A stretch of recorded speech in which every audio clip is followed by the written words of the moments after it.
السلام علیکم ورحمۃ اللہ وبرکاتہ نحمده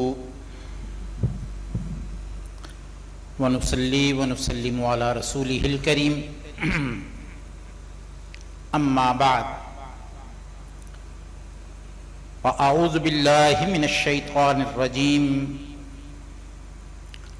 بسم اللہ الرحمن الرحیم اليوم اکملت لکم دینکم واتممت علیکم نعمتی ورضیت لکم الاسلام دینا قال اللہ تبارک و تعالی فی مقام آخر یا ایھا الذین آمنوا لا تتخذوا الیہود والنصارى اولیاء بعضهم اولیاء بعض وَمَن يَتَوَلَّهُم مِّنكُمْ فَإِنَّهُ مِنْهُمْ وقال اللہ تبارک و تعالی فی مقام آخر وَلَن تَرْضَىٰ عَنْكَ الْيَهُودُ وَالنَّصَارَىٰ حَتَّىٰ تَتَّبِعَ مِلَّتَهُمْ وقال رسول اللہ صلی اللہ علیہ وآلہ وسلم لا يقوم بدین اللہ الا من احاطہ من جمیع جوانبہ صدق اللہ العظیم وصدق رسولہ النبی الکریم ان اللہ وملائکتہ یصلون علی النبی یا ایھا الذین آمنوا صلوا علیہ وسلموا تسلیما اللہم صلی علی سیدنا محمد وعلى آل سيدنا محمد وبارك وسلم سبحانك لا علم لنا إلا ما علمتنا إنك أنت العليم الحكيم رب اشرح لي صدري ويسر لي أمري واحلل عقدة من لساني يفقهوا قولي لائق ستعظیم پیر طریقت پیر سید بدر مسعود شاہ صاحب گیلانی دامت برکاتکم القدسیہ، محترم المقام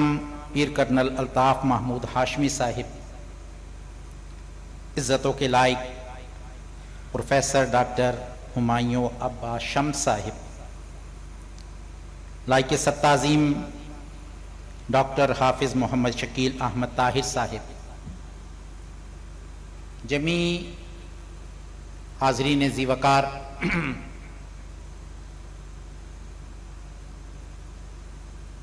ہم سب بر صغیر پاک و ہند کے رہنے والے مسلمان اور ہماری آنے والی نسلیں اور پھر ان کے بعد والی نسلیں صدیوں تک حضرت مجدد الف ثانی رحمت اللہ تعالی علیہ کے احسان مند رہیں گے کہ آج سے کم و بیش 500 سال پہلے اگر آپ اپنا مجددانہ کردار ادا نہ کرتے تو شاید میں اور آپ آج 1 ستمبر 2024 کو اسلام کا نام تو لے رہے ہوتے لیکن ہمیں اسلام کی ابجد یعنی الف اور با کا بھی پتہ نہ ہوتا۔ آج اگر اس بر صغیر پاک و ہند میں اسلام کی اصل تعلیمات موجود ہیں، آج اگر براہ راست مسلمانان عالم کا قرآن کے ساتھ تعلق ہے، آج اگر ہم حدیث نبوی صلی اللہ علیہ وسلم کو اپنے سروں کا تاج مانتے ہیں، آج اگر ہم شعائر اسلام پر عمل کرنا اپنی عزت و توقیر گردانتے ہیں، آج چاہے کم صحیح لیکن خال خال پیر بدر مسعود شاہ صاحب اللہ تعالیٰ ان کا سایہ سلامت رکھے، اس طرح کا اصل تصوف والا خانقاہی نظام اگر موجود ہے، آج اگر ملت کے شیرازے کو ہم دوبارہ سے یکجا کرنا چاہتے ہیں، آج اگر ہم اپنے معاشرے کی تعمیر نو چاہتے ہیں، تو اس کا انتہائی مستحکم ذریعہ ہمارے پاس حضرت مجدد الفسانی رحمت اللہ تعالی علیہ کی سیرت مطہرہ ہے۔ بظاہر میں نے بہت بڑا دعویٰ کیا، اگر آپ اس کی گہرائی میں جائیں تو میں نے کیا کہا کہ آج اگر ہم صحیح اسلام کو پہچان پا رہے ہیں، آج اگر ہمارے سامنے اسلام کی اصل شکل ہے، آج اگر تصوف ہمیں صحیح رنگ میں نظر آتا ہے، آج اگر اسلام کے شعائر نماز، روزہ، زکوٰۃ، حج، قربانی، گائے کا ذبیحہ، ان پر ہم فخر سے عمل کرتے ہیں، تو اس بر صغیر پاک و ہند میں اس کی بنیاد حضرت مجدد الفسانی رحمت اللہ تعالی علیہ کا مجاہدانہ کردار۔ یہ جو میں نے اتنا بڑا دعویٰ کیا نا، اس مختصر سی نشست میں 30-35 منٹ کی اپنی اس گفتگو میں کوشش کروں گا بالکل عام انداز میں، کوئی محققانہ مقالہ نہیں پیش کر رہا، کوئی بہت زیادہ تحقیق والی بات نہیں کروں گا، کوئی بہت زیادہ علمی حوالے نہیں دوں گا، آسان الفاظ میں آپ کے سامنے رکھوں گا کہ کس طرح سے شیخ احمد سرہندی حضرت مجدد الفسانی نے اسلام کے درخت کی آبیاری کی اور دین اسلام کے شجر سایہ دار کو جڑوں سے کھوکھلا کرنے کی، جو اکبر بادشاہ، جو کہ مغلیہ خاندان کا تیسرا بادشاہ تھا، بابر، ہمایوں اور اس کے بعد اکبر، اور جو تقریباً 50 سال تک حکمران رہا، اس نے کس کس انداز میں 50 سال میں اسلام کو جڑوں سے اکھیڑنے کی کوشش کی۔ لیکن اللہ کا وعدہ ہے، اور اللہ یہ وعدہ قرآن حکیم میں، اللہ تعالیٰ کی شان جو بے حساب اس کی صفات ہے نا، ان میں سے قرآن حکیم کی ایک اللہ کی بہت بڑی صفت کو بار بار قرآن بیان کرتا ہے، وہ کیا ہے؟ ان اللہ لا یخلف المیعاد، اللہ کبھی اپنے وعدے کے خلاف نہیں کرتا۔ سنت اللہ ولن تجد لسنت اللہ تبدیلا، یہ اللہ کا طریقہ ہے، اللہ اس طریقے کو کبھی بدلتا ہی نہیں، ازل سے، چاہے وہ نمرود ہو،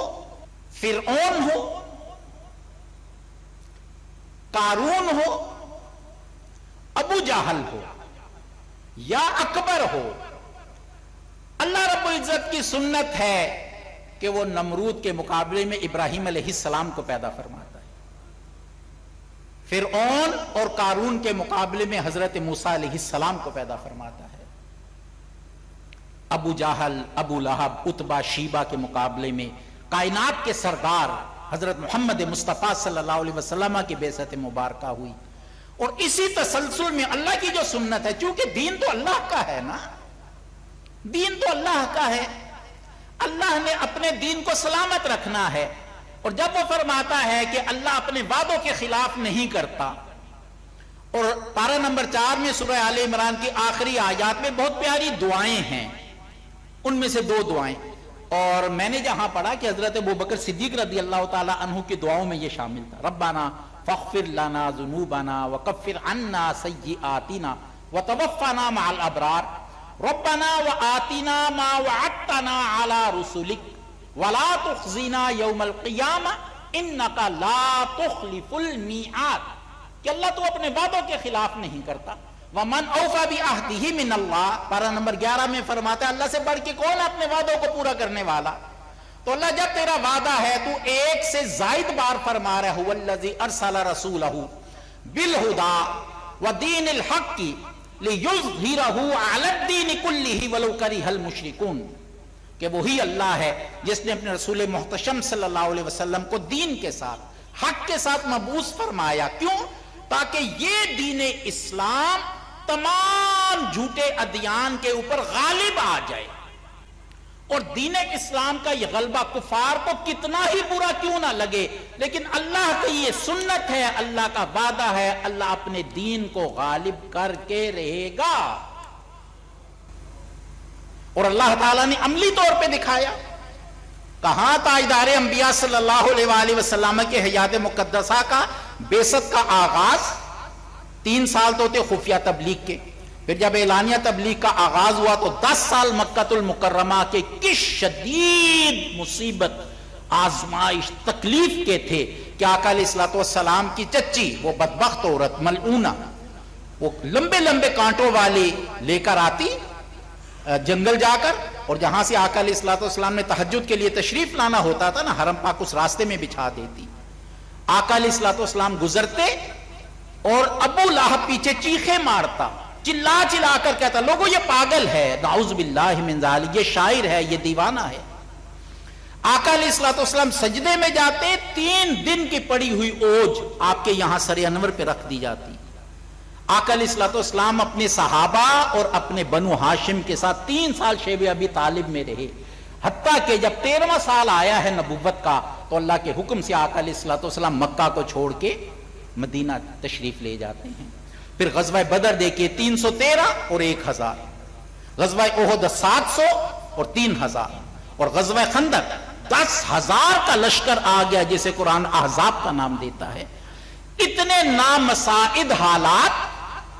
لیکن غزوہ خندق کے لیے جب آقا علیہ الصلوۃ والسلام خندق کھود رہے ہیں صحابہ کے ساتھ تو ایک جگہ چٹان آ گئی جس کو کہ توڑنا ممکن نہ تھا۔ صحابہ حاضر خدمت ہوئے، آقا علیہ الصلوۃ والسلام نے کدال چلائی، پہلی کدال ماری اور اس سے برق نکلی، آقا نے فرمایا یمن کی چابیاں میرے حوالے کر دی گئی۔ دوسری کدال ماری، آقا نے فرمایا فارس میرے حوالے کر دیا گیا۔ تیسری کدال ماری، فرمایا شام میرے حوالے کر دیا گیا۔ یہ کیا تھا؟ هو الذی ارسل رسولہ بالہدی ودین الحق لیظہرہ علی الدین کلہ، یہ دین کا اظہار تھا، دین کا غلبہ تھا، اور اللہ نے اپنا وعدہ کیسے پورا کیا کہ فقط 23 سال کے عرصے میں پورے کا پورا عرب دین اسلام میں داخل ہو چکا تھا، جس کی اللہ نے خوشخبری سنائی، اذا جاء نصر اللہ والفتح ورأیت الناس یدخلون فی دین اللہ افواجا۔ اب دین اسلام کو اللہ تعالیٰ نے غالب فرمایا، لیکن ہر دور میں دین اسلام کے خلاف سازشیں ہوتی رہیں۔ اب ہم آتے ہیں آج کی گفتگو کے دوسرے پہلو کی طرف کہ آخر کیا ہو گیا تھا۔ آج سے تقریباً 500 سال پہلے جب یہ مغل خاندان افغانستان سے ادھر آیا ہے تو کیا اتنی بڑی، وہ تو اسلام کا نام لے کر آئے تھے، ہم جو تاریخ پڑھتے ہیں مغل آئے، اسلام آیا، فلاں فلاں فلاں فلاں، تو یہ اچانک ہوا کیا ہے؟ اب میں آپ کو ذرا تفصیل سے بتاؤں گا کہ ان مغل حکمرانوں نے کیا کیا۔ اس کا نام تھا جلال الدین محمد اکبر، تیسرا یہ مغل حکمران ہے، بابر، ہمایوں اور اس کا بیٹا۔ 1542 میں پیدا ہوا اور 1556 میں 14 سال کی عمر میں یہ اپنے باپ کے بعد بادشاہ بن گیا۔ 1556 سے لے کے 1605 تک 49 سال اس کا دور حکومت ہے، 49 سال۔ اور جب اتنا طویل عرصہ ملے نا، اور ہو بھی پھر مالاؤن، مستکبرون اور مترفین کی اصطلاح جو قرآن مجید استعمال کرتا ہے، طاقت ہو، ون مین شو ہو، ماشاءاللہ تو کوئی حیثیت ہی نہیں رکھتا نا ان بادشاہوں کے آگے۔ لہٰذا جتنی بھی خرابیاں تاریخ میں دشمنان اسلام میں پائی جاتی تھیں، حکمرانوں میں پائی جاتی، وہ بدرجہ اتم شہنشاہ اکبر میں موجود تھی۔ اس کا صرف ایک مطمع نظر تھا، ایک منزل مقصود تھا کہ میری کرسی مضبوط ہو، میرے اقتدار کو دوام ملے، کسی طریقے سے میرے یہ جو سلطنت ہے اس میں اضافہ ہوتا جائے۔ اس کے لیے اس نے سب کچھ داؤ پر لگا دیا۔ بحیثیت مسلمانوں کے گھر پیدا ہوا تھا نا، بحیثیت مسلمان ہمارے لیے یہ دنیا اتنی اہم نہیں۔ آقا علیہ الصلوۃ والسلام نے اس طرح سے کندھوں سے پکڑا حضرت عبداللہ بن عمر رضی اللہ تعالیٰ عنہ کو، یہ جیسے میں نے اپنے کندھے پکڑے ہیں، اور پھر فرمایا اے میرے بیٹے کن فی الدنیا کأنک غریب او عابر سبیل، اے میرے بیٹے دنیا میں ایسے رہنا جیسے کوئی مسافر یا اجنبی ہوتا ہے، لیکن یہ دنیا کا ایسا رسیا ہوا، دنیا کا ایسا دیوانہ ہوا کہ دنیا کو حاصل کرنے کی خاطر لوگ ظلم کرتے ہیں، مال و دولت پہ قبضہ کرتے ہیں، شرابیں پیتے ہیں، زنا کرتے ہیں، لیکن اپنے اسلام کو بچاتے ہیں نا، کم از کم لا الہ الا اللہ محمد رسول اللہ پر قائم رہتے ہیں۔ یہ ایسا بدبخت اور ملعون شخص تھا کہ اس نے اپنے کلمے کی بنیادوں کو بھی اکھیڑ کے رکھ دیا۔ اس کے پیش نظر کیا بات ہے؟ پھر اس میں بہت بڑا المیہ کہ یہ اپنے مذموم مقاصد کی تکمیل کے لیے تنہا نہ تھا، اپنے دور کے بڑے بڑے جنہیں علماء کا نام دیا، علماء سو، ابو الفضل الفیضی جیسے اس کے رائٹ ہینڈ تھے، اس کی رہنمائی کرنے والے تھے، اور قاضی کا عہدہ اس وقت بھی تھا، اور وہ بظاہر وہی شریعت کا لبادہ ہی اوڑھتے تھے، لیکن ظاہر میں اسلام کا لبادہ اوڑھ کے باطن میں اثر تپا کفر ہی کفر، شریعت کی مخالفت ہی مخالفت۔ جب اس نے اپنا مطمع نظر اپنی حکومت کو بنا لیا نا، تو پھر اس نے کیا کیا؟ اس نے یہ چاہا کہ اسلام چونکہ آیا ہے عرب سے، یہاں کی مقامی آبادی ہے اکثریت ہندو، اور مجھے تو اپنے اقتدار کا دوام چاہیے، لہذا خود اس کے ذہن میں یہ بات آئی یا اس کے حواریوں نے، اس کے مشیروں نے اس کے ذہن میں یہ بات ڈال دی کہ آپ اس بر صغیر میں بسنے والے تمام مذاہب کا ایک مجموعہ تیار کریں، اس میں کیا ہو؟ یہ جو کہتا تھا، ابھی میں آپ کو عرض کروں گا، اسلام، اس میں سے اسلام کو نکال دیا گیا، باقی ہر کسی کو داخل کر دیا گیا، نام لیا گیا اسلام کا، لیکن داخل کسے کیا گیا؟ سب سے بڑھ کے ہندوازم کو، اور بالکل اس سے ایڈجسنٹ کچھ عرصہ پہلے ہی بابا گرو نانک گزرا تھا، سکھ ازم کو اس میں شامل کیا گیا، مجوسی، پارسی، آتش پرست، انہیں شامل کیا گیا، عیسائیوں کو شامل کیا گیا، ہندو مت کی اگلی شکل جین مت کو اس میں شامل کیا گیا، اور ان سب کو ملا کر اللہ تعالیٰ قرآن حکیم میں فرماتا ہے وَسَمَّاكُمُ الْمُسْلِمِينَ، کہ اللہ نے تمہارا نام من قبل وفی ھذا، اس سے پہلے حضرت آدم علیہ السلام سے لے کر میرے خاتم النبی محمد مصطفیٰ قیامت تک میں نے تمہارا نام مسلمان رکھا۔ اس نے اس نام ہی کو بدل کے دین الہی کا نام اسے دے دیا۔ ہمارا کلمہ ہے پہلے تو اللہ کی جانب سے جو مبعوث تھے، چنیدہ تھے انبیاء علیہ السلام، ان کے نام لا الہ الا اللہ، اور آدم و صفی اللہ، اس طرح لا الہ الا اللہ موسیٰ کلیم اللہ، لا الہ الا اللہ عیسیٰ روح اللہ، اور لا الہ الا اللہ محمد الرسول اللہ صلی اللہ علیہ وسلم کے بعد یہ باب ہمیشہ کے لیے بند ہو گیا۔ اس بدبخت نے دین الہی کا جو اپنا نام سلوگن رکھا، اس میں تھا لا الہ الا اللہ اکبر خلیفۃ اللہ، نعوذ باللہ من ذلک۔ جو اس کے اس نئے مذہب کو قبول کر لیتے انہیں چیلا کہا جاتا، اور چیلے کو پھر بادشاہ کی تصویر دی جاتی جو کہ اپنی پگڑی میں لگاتا، اور بادشاہ کے چہرے کو دیکھنا عبادت قرار دیا گیا، اور روزانہ صبح جب بادشاہ دربار میں آتا، اس کے مذہب کے ماننے والے بادشاہ کو دیکھ کر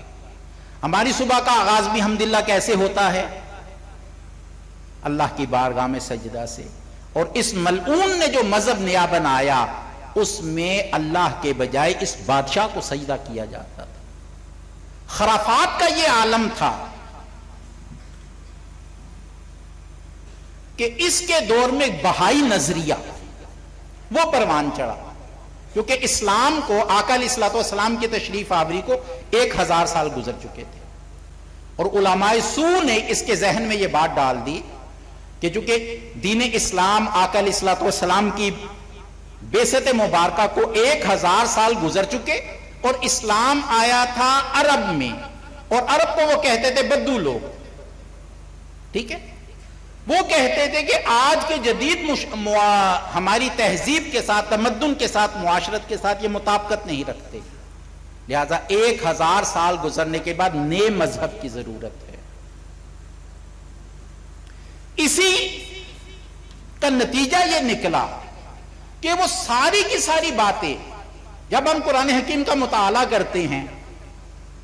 اور ہم نے سورہ بقرہ کو پڑھنا شروع کیا تو اللہ فرماتا ہے ھدی للمتقین، یہ قرآن صاحبان تقوی کے لیے سراپا ہدایت ہے، اور متقین کی پہلی شرط اللہ بیان کرتے ہیں الذین یؤمنون بالغیب، کہ جن امور کو ان کی آنکھیں نہیں دیکھتی، ان کے کان نہیں سنتے، ان کے ہاتھ محسوس نہیں کر سکتے، جن سے یہ اپنی زبان سے کلام نہیں کر سکتے، یہ پھر بھی ان تمام غیب سے متعلق امور پر ایمان لاتے ہیں۔ کیوں؟ اس لیے کہ محمد مصطفیٰ صلی اللہ علیہ وسلم کی زبان اقدس سے ارشاد ہو گیا، ان کا ایمان بن گیا۔ اکبر بادشاہ نے وہ تمام امور جو غیب سے متعلق تھے، وہی، نبوت، مرنے کے بعد دوبارہ زندہ ہونا، جنت، دوزخ، ان سب کو استہزاء کا نشانہ بنا دیا۔ قرآن جو براہ راست اللہ کا کلام ہے، اللہ کا کلام ہے، فقط نبی صلی اللہ علیہ وسلم کی زبان اقدس سے ادا ہوا اور ہم نے اسے قرآن مانا۔ اس قرآن کے بارے میں کہ یہ اللہ کا کلام ہے، اس میں شک پیدا کر دیا گیا۔ وہی یہ ظاہری طور پر اس عقل کے پیمانوں پر، جیسے میں آپ کے سامنے مخاطب ہوئے ڈاکٹر صاحبان تشریف لائیں گے، وہی کو تو ہم اس طرح سے، اب خاص طور پہ جب آقا علیہ الصلوۃ والسلام پردہ فرما گے تو ہماری آنکھوں کے سامنے نہیں نا، عقلی طور پہ اس بات کو پھیلایا گیا کہ وہی عقلی طور پہ ناممکن ہے، اس کا وجود کا انکار کیا گیا۔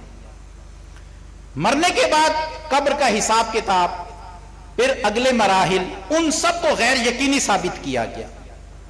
حیات بعد الممات، قرآن حکیم میں کفار مکہ یہ بار بار اعتراض کرتے تھے، کوئی بھی ہڈی اٹھا لاتے اور کہتے من یحیی العظام وہی رمیم، کہ جب یہ بوسیدہ ہو جائے گی اسے کون زندہ کرے گا؟ اس حیات بات، وہ تو قرآن نے جواب دیا نا، قل یحییھا الذی انشأھا اول مرہ، لیکن وہی عقیدہ اکبر نے اپنا لیا، حیات بعد الممات کا انکار کر دیا، اور جو تناسخ اور آواگان کا عقیدہ ہندو مت کی طرف سے آیا تھا کہ ایک شخص کے مرنے کے بعد اس کی روح دوسرے جسم میں چلی جاتی ہے، اسے پھیلا دیا گیا۔ معراج آقا علیہ الصلوۃ والسلام کا بہت بڑا معجزہ ہے۔ سورہ بنی اسرائیل کی پہلی آیت، سورہ نجم کی ابتدائی آیات، وہ ساری معراج سے متعلق ہیں، لیکن ان کا انکار کیا گیا، حتیٰ کہ ذات نبوی صلی اللہ علیہ وسلم پر اور تعدد ازواج پر رقیق حملے کیے گئے۔ نبی اکرم صلی اللہ علیہ وسلم کی ذات والا صفات کو بھی انہوں نے تنقید کا نشانہ بنایا۔ تاجدار انبیاء صلی اللہ علیہ وسلم کے اسماء گرامی محمد اور احمد، جن جن کے یہ نام تھے ان ناموں کو بدل دیا گیا، اور اس کا اثر و رسوخ اتنا تھا، طاقت اتنی تھی کہ جو علماء تھے، عموماً کتابوں کی ابتدا میں جو خطبہ لکھا جاتا ہے اس میں اللہ تعالیٰ کی تعریف، آقا علیہ الصلوۃ والسلام کی نعت لکھی جاتی ہے نا، کلمات ہوتی ہیں، انہوں نے انہیں حذف کرنا شروع کر دیا، بادشاہ ناراض نہ ہو جائے۔ شاہی دربار میں نماز ادا کرنا ناممکن تھا۔ شاہی دربار کا علماء، وہ عالم سو ابو الفضل، وہ شاعر اسلام، نماز، روزہ، زکوٰۃ پر اعلانیہ تنقید کرتا، اور شعراء اسلام کے بنیاد جو تھی ان کے خلاف اشعار لکھتے اور اسے سلطنت میں پھیلایا جاتا۔ ہندو مت کو مدغم کیا گیا، اور میں نے جو ابتدا میں، چونکہ وقت ہمارے پاس بڑا مختصر ہے، جو آیات مقدسہ میں نے پڑھی اس کا خلاصہ کیا ہے، اکثر مفسرین اس طرف گئے ہیں کہ یہ قرآن حکیم کی آخری آیت ہے جو حجۃ الوداع پر میدان عرفات 9 ذی الحج 10 ہجری کو عرفات میں نازل ہوئی۔ الیوم اکملت لکم دینکم، اللہ فرماتا ہے آج کے دن میں نے تمہارے لیے تمہارا دن مکمل کر دیا، واتممت علیکم نعمتی، اور تمہیں اپنی ساری نعمت عطا کر دی، ورضیت لکم الاسلام دینا، اور اسلام کو تمہارے لیے بطور دین منتخب فرما لیا۔ پھر کفار یہی چاہتے تھے کہ یا رسول اللہ صلی اللہ علیہ وسلم مشترک کر لیتے ہیں، چند دن اللہ کی عبادت، چند دن بتوں کی عبادت۔ اللہ تعالیٰ نے کیٹاگوریکلی فرما دیا لکم دینکم ولی دین، تمہارے لیے تمہارا عمل، ہمارے لیے ہمارا دین۔ لیکن اس نے کوشش کی صرف اپنے اقتدار کو دوام دینے کے لیے، دنیا کی چاہت کی خاطر، کہ کسی طریقے سے اس ہندو معاشرے میں اپنے پاؤں مضبوط کرنے کے لیے ہندو مت کو اسلام میں ضم کر دیا جائے۔ لہذا کیا اس کے لیے کیا گیا؟ جو ہندوؤں کے مذہب کے تہوار ہیں، آقا علیہ الصلوۃ والسلام کی حدیث پاک آج بھی ہمارے سروں کا تاج ہے، من تشبہ بقوم فہو منہم، کہ جس نے کسی قوم کا تشبہ اختیار کیا وہ انہی میں سے ہے۔ میں نے آپ کے سامنے پارہ نمبر 6 میں سے آیہ مقدسہ پڑھی، یا ایھا الذین آمنوا لا تتخذوا اليہود والنصارى اولیاء، اے ایمان والو یہودیوں اور عیسائیوں کو اپنا دوست مت بناؤ، وہ باہم ایک دوسرے کے دوست ہیں، وَمَن يَتَوَلَّهُم مِّنكُمْ فَإِنَّهُ مِنْهُمْ، تم میں سے جو کوئی اسلام سے بھی زیادہ یہودیت اور عیسائیت کی طرف مائل ہوگا وہ حقیقت میں انہی میں سے شامل ہو جائے گا۔ لیکن اس نے اس بات کا بھی خیال نہ کیا، اور جو ہندوؤں کے مذہب کے نشانات تھے، جیسے ان کی دیوالی ہے، ان کے مختلف اس طرح کے دسہرہ ہے، راکھی ہے، پونم ہے، انہیں سرکاری سرپرستی میں باقاعدہ شاہی محل میں سیلیبریٹ کیا جاتا، اور اس میں شراب پینا ہر کسی کے لیے لازم تھا، اور شراب کو، شراب کی حرمت کو اس طرح سے پامال کیا گیا کہ بار بار ایک لفظ عرض کر رہا، علماء سو اپنے دین کو بیچنے والے، چند ٹکوں کی خاطر اپنے دین کو بیچنے والے، چند ٹکوں کی خاطر دین کا سودا کرنے والے، وہ بھی بادشاہ کے سامنے بیٹھ کر شرابیں پیا کرتے، قاضی وقت بادشاہ کے سامنے شرابیں پیا کرتے۔ قرآن مجید کہتا ہے، اب صرف حوالہ دوں گا، کہ اللہ فرماتا ہے اے ایمان والو کیا وجہ ہے کہ جو چیزیں ہم نے حلال کر دی، اللہ فرماتا ہے انہیں تم کیوں نہیں کھاتے جن پر اللہ کا نام لیا جائے؟ اور ہمارے لیے حلال اور حرام کو واضح کر دیا اللہ نے۔ ہمارے لیے ذبیحہ حلال ہے، ہمارے لیے گائے حلال ہے، لیکن صرف اور صرف ہندوؤں کو خوش کرنے کے لیے گائے کو ذبح کرنے کو حرام قرار دیا، پابندی لگا دی گئی کہ گائے کو کوئی ذبح نہیں کرے گا۔ ایک طرف گائے کو ذبح کرنے پر پابندی لگائی، دوسری طرف اس کی تعظیم اور ادب کو لازم قرار دے دیا گیا۔ ہندوؤں کا یہاں پہ نشان ہوتا ہے مذہبی، یہاں وہ چھوٹا سا تلک کے ہیں یا جو بھی کہ وہ باقاعدہ اس کے دین الہی میں حصہ بن گیا کہ ہر کوئی یہاں پہ وہ لگائے۔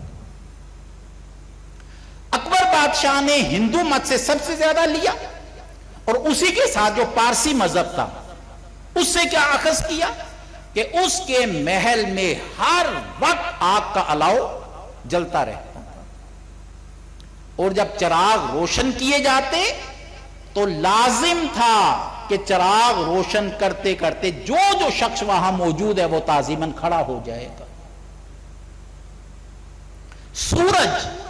4 اوقات میں اس کے سامنے سجدہ کیا جاتا،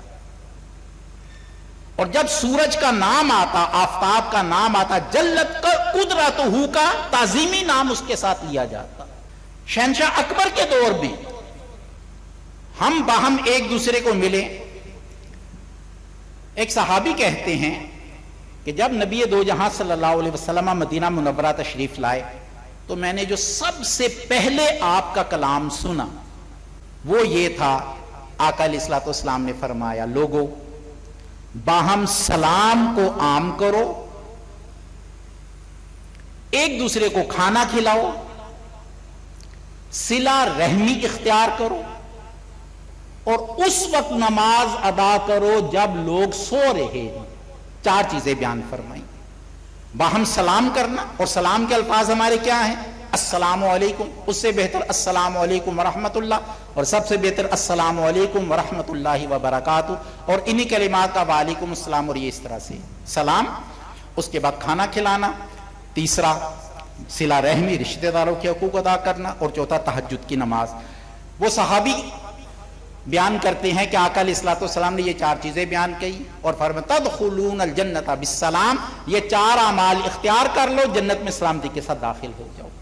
یہ تو ہم مسلمانوں کے لیے ہے، لیکن اکبر نے